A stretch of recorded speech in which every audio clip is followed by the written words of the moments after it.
This is Hoshifuri Iku, and you're listening to Hi-Lite Radio.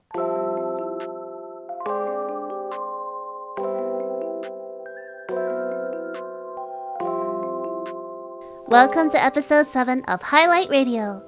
Hello, I'm Hoshifuri Iku. Nice to meet you. I'm an alien VTuber from Generation 1 of Prism Project. I stream on YouTube and I like to play games, be creative, and I love making music. I can't believe we're already on episode 7! I feel like time really flew by. I'm really happy that I received so much positive feedback about the radio show. Unfortunately, the next episode will be the last episode, so I hope you'll tune in again for that one. But for anyone who may be new here, on Hi-Lite Radio, we will be highlighting songs from my new album, Cloud 19, as well as highlighting some comments from fans and even some special guests. Cloud 19 is now out and available for streaming on all major streaming platforms, so please be sure to check it out. And now, let's jump into the song highlight of the day.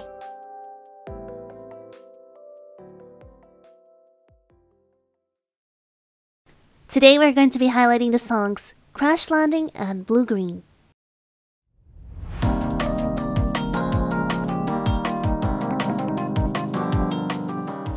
In episode 5 of the radio show, I mentioned that I asked Lost for 2 singles and 2 transitional tracks.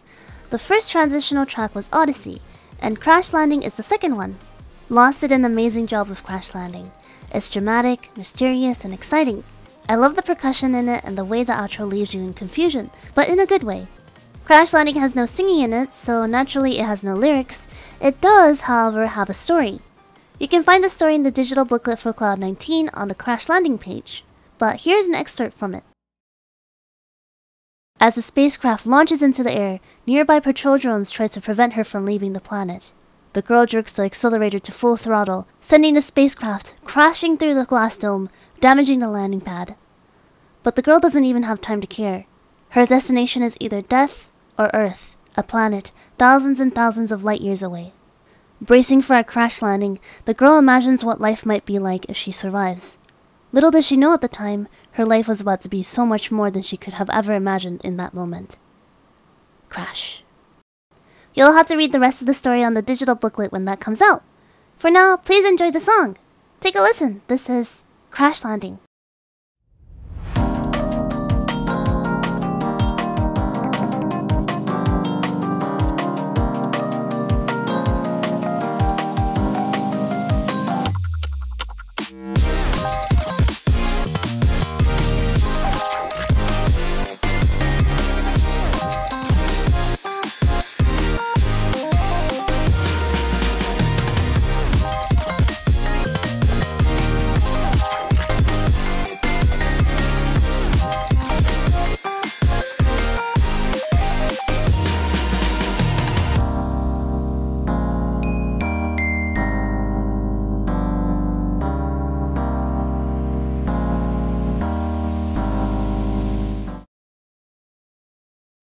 Every single song I worked on this album all have a very special place in my heart.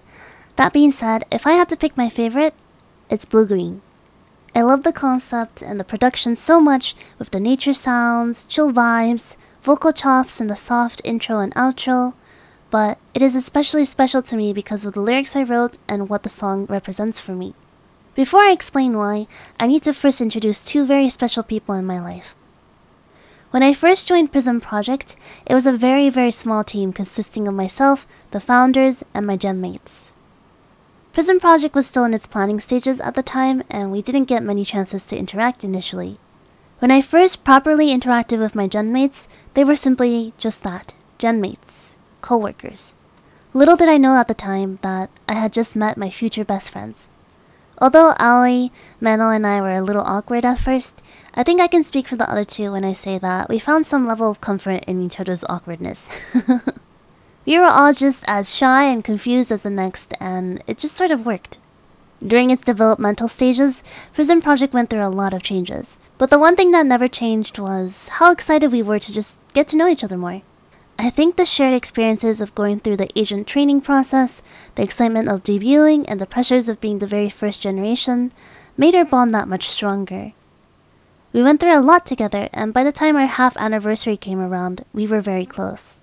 I got to meet Ali and Meno in person for the first time at our half-year celebration, and they even came to visit me in the countryside not so long after. After our first anniversary, I was simply overwhelmed with feelings of thankfulness and love. When I met Ali and Meno at the beginning of this journey, I was pretty much all on my own. I had just come to Earth and I didn't have any friends on Earth yet. Although I could still talk to my friends on my planet through the internet, being galaxies apart from the people you love is never easy. Plus, my first Earth venture didn't go very well, and I was feeling especially defeated. Meeting my gemmates was the best possible coincidence the universe could have offered me at that moment. I'm not very good at expressing my feelings through speech. I prefer to write them, so I did exactly that. And that's how Blue Green came to be. Please take a listen. This is Blue Green.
'Ali's main color is blue and Meno's key color is turquoise. I wanted to incorporate that in the song somehow. Then I thought to myself, blue and green are the same colors of the planet where we first met. Which inspired my favorite lyric in the song, この星色に染められていくブルーグリーンに, which means I'm dyed into the colors of this planet, into blue-green. When you care for someone a lot, you start to see the world in their colors, and for me, it's blue-green. I got to play this song for Ali and Meno for the first time at our 2-year anniversary celebration stream. I was so nervous, but, well, I think they liked it. For our special guests today, I asked Ali and Meno to come on and share some comments about the song. Iku-chan! Congratulations on the release of your album! I know that it's always been a dream and a goal of yours to release something like this, so it's really exciting to finally see it happen. And, blue-green. I mean, where do I start? You already know that I cried super hard on stream and off stream listening to this song, and I'm gonna be completely honest and say that I just listened to it for the first time in a while, just because I was so scared of having another crying session. But like, I think I'm okay now, just like, more than slightly emotional. When you said that you had been preparing your gift for 2nd anniversary for a long time, I kinda knew it would be something big and emotional, but I never expected the lyrics to hit so close to home. Especially since they're packed with experiences that are really important and like the core memories to our relationship in person. Since our debut, we've been able to meet up more and more, and I think that this says a lot about our friendship itself, because like we were so awkward at the beginning, and I never would have imagined that we could all hang out in person and it would be like this easy. And just sitting there and planning our trips and making them happen. And then we've been able to create all these memories, and I really think that the final product of Blue Green is such a beautiful representation of everything that we've done together. The lyrics bring back all these memories, and the ones that are directed at me, specifically, make me especially soft, because it just feels like a warm hug when I'm worried that I've made a wrong decision or I'm feeling down about something. Maybe it's too much to hope that everyone feels the same way that I did after hearing it for the first time, because it's so personalized, but I do hope that everyone can feel all the love and passion and memories that you put into this song. Go love Blue Green! Thousands of times! Okay!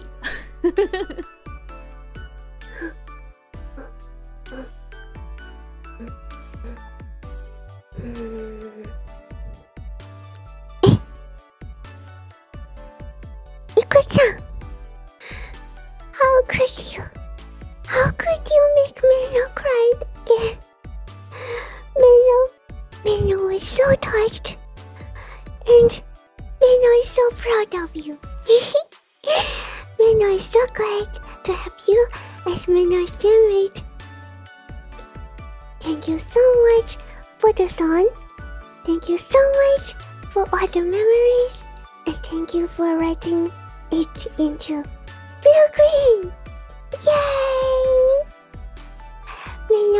Meno love it so much.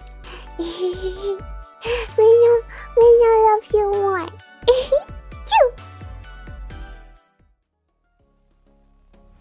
Thank you, Ali and Meno! Sorry I made both of you cry.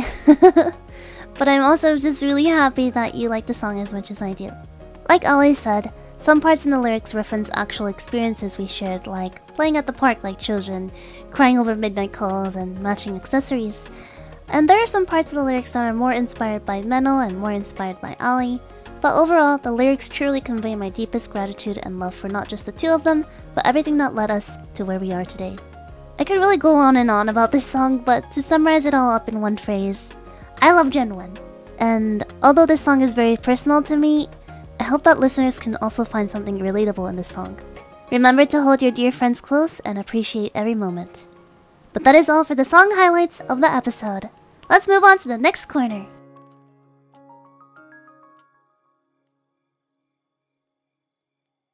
It's time for Ikumin Highlights!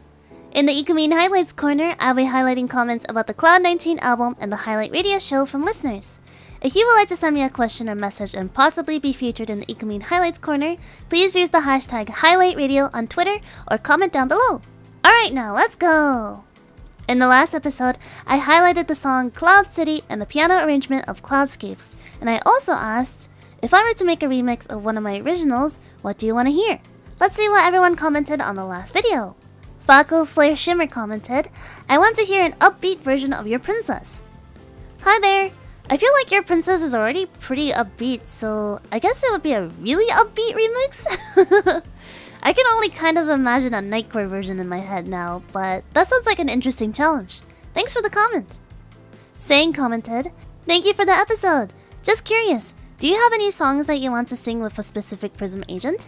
Thanks for the question. Assuming you're asking about songs off the album, I want to sing Blue Green with Ali and Menno for obvious reasons. And I also want to sing Your Princess with Ali since she sang it for me for our 2nd anniversary celebration. Rita too, since she mentioned it's her favorite. I also think Your Princess would sound amazing in Maki's voice. Yura would sound lovely on the piano version of Cloudscapes, and Shiki would sound amazing on Cloud City. I think Nia's voice would sound amazing on Odyssey too. I want to hear a trio of Pina, Luto, and Non with Artificial. I think that would be really cool. And I bet Sara, our serpent storyteller, would sound stellar singing the original lo-fi version of Cloudscapes. I also want to sing Prism no Yoni with literally everyone in Prism. I hope that answers your question. Now let's check the Twitter hashtag. SBZ-san on Twitter says, I'd love to hear Ishoni in a different style like you did on Cloudscapes. Maybe with an acoustic guitar or perhaps a violin, because it's such a sweet song. Hi SBZ-san! Thanks for the comment! An acoustic version sounds like a good idea. Something about raw, stripped-back instrumentals are always so soothing. Thanks for the idea!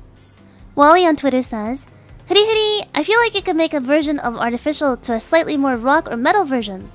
I know it's not your type of music, but it goes hard, and I feel like it would go perfect with some heavy guitars. Did any of the Hoshifuri fam listen to the album yet? And if so, what did they say about it? Love you more and see you soon, Hime. Hi Wally! That's true, rock and metal is not exactly my scene, but I would love to hear someone else sing it in that style. My voice is more suited for ballads and softer songs, so I don't think I can pull it off, but a metal version of Artificial does sound pretty rad. As for your second question, my mom has listened to the album and she says she really likes Blue Green and Cloud City. Her favorite song from me has always been Cloudscapes though, and she really likes the piano version too. I'm lucky to have a very supportive mom. Ray Nana on Twitter says, when I first heard Blue Green, you three weren't the only ones crying. I was tearing up alongside you guys because I knew what the song meant to you and with your relationship with Ali and Menno. You three mean so much to me and I can't express that at all times, but I love you all. Thank you, Ray Nana. I'm glad Blue Green struck a chord with you.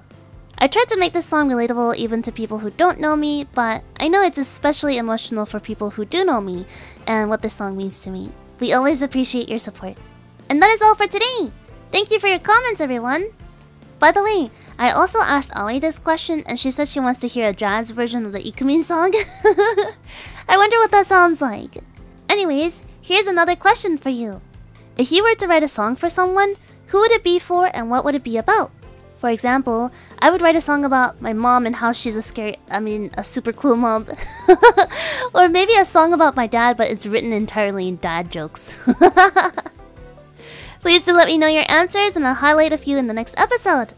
Once again, if you would like to send me a question or message and possibly be featured in the Ikumin Highlights Corner, please use the hashtag Hi-Lite Radio on Twitter or comment down below. Let me know what you think about the Hi-Lite Radio show and what you like about the album. I'll be waiting for your responses!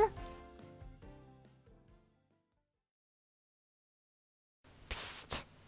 So, usually I would talk about something I found interesting recently or a topic I want to discuss with Ikumin in this segment, but I think I talked way too much during the song highlight portion today, so I'm just gonna say I love potatoes.